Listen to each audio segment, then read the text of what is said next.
And then I think the other section to talk about is the idea of me as an artist identifying with those ancients who made books, the scribes, the gatherers, the people who developed the idea of the codex, the ones who used the scrolls. These were images in, that I saw at a museum in Prague of scholars who are reading from their important scrolls, their sacred texts. I don't think of myself as a writer, but I do writing because I am always thinking of titles for my works. And you can see in my handwriting here, it's almost like a poetic exercise, working through how sounds and words combine. How do they sound interesting to me? How do they roll off my tongue and have kind of an interesting alliteration to the phrases that I use to describe my prints. Can you read some of those? Yeah. At the top it begins on the left. Speaking voice, forming words, sound, so, I can't read what that is.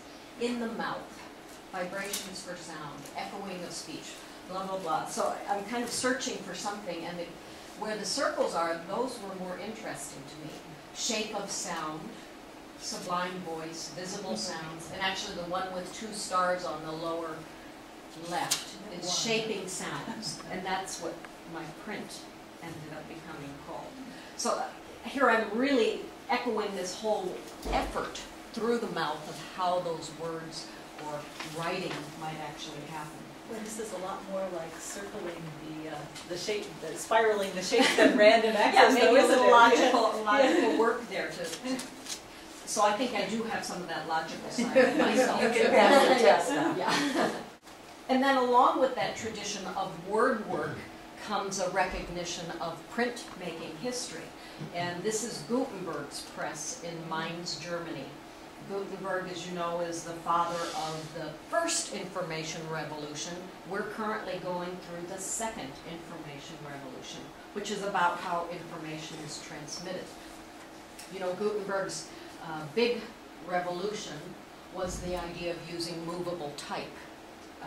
Physical cast letters that now sit in drawers, all individually marked. I have to follow a map. If you can see the map up there, it's called the layout of the California job case. Yeah. Every printed things for 500 years used this system.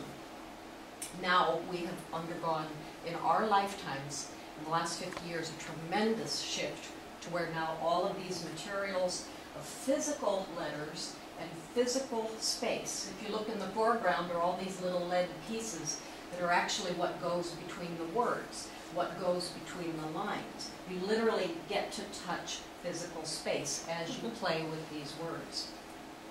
And it's all being discarded or melted down for scrap. The equipment is no longer needed. When I first started doing letterpress, all of those equipment, the presses were all being sold to Mexico. Now, they probably don't even need that stuff even in Mexico. But what's happened is that artists are taking over this equipment. Here's one of these Vandercook proofing presses, little containers of tiny spaces.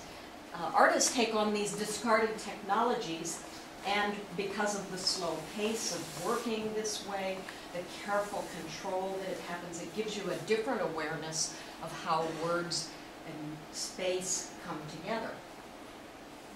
So, and even along with marrying it to image. This is a wood engraving block that's still carved by hand with hand tools. I think sometimes this slow pace of making creates a different sense of awareness of time. Printmakers like to actually refer to it as the delay.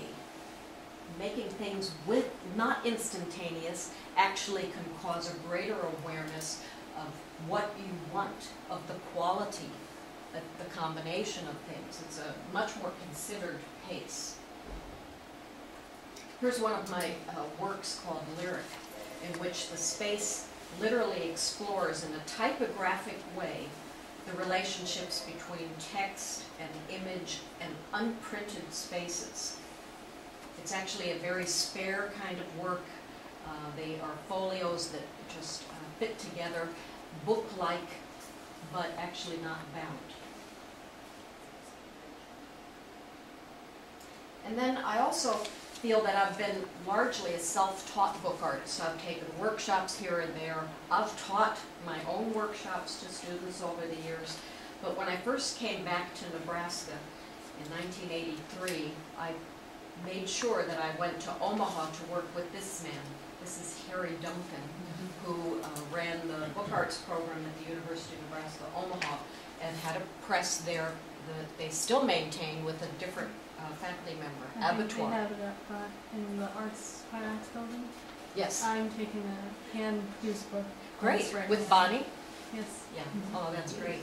Well, Harry Duncan was considered the father of the private press movement. So he started making his artist books, I would say in the 1920s and 30s, and continued that tradition. And I learned some from him and got to collaborate with him on this hand-cranked press.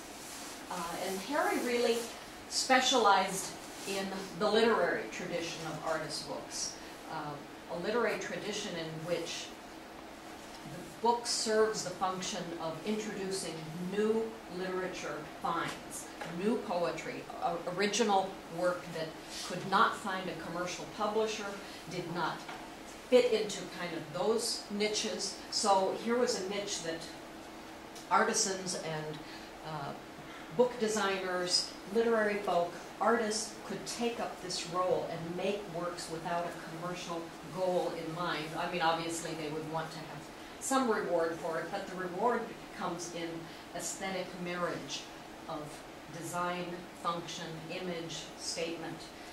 Actually, Harry was a great proponent of what we would call the crystal goblet theory of book design. And that's the theory where all the parts do not overpower any of the other parts. Just as it's better to enjoy wine in a clear glass crystal goblet than in a golden embellished heavy thing that just overpowers the senses. So this wonderful theory of design certainly is expressed in this work here.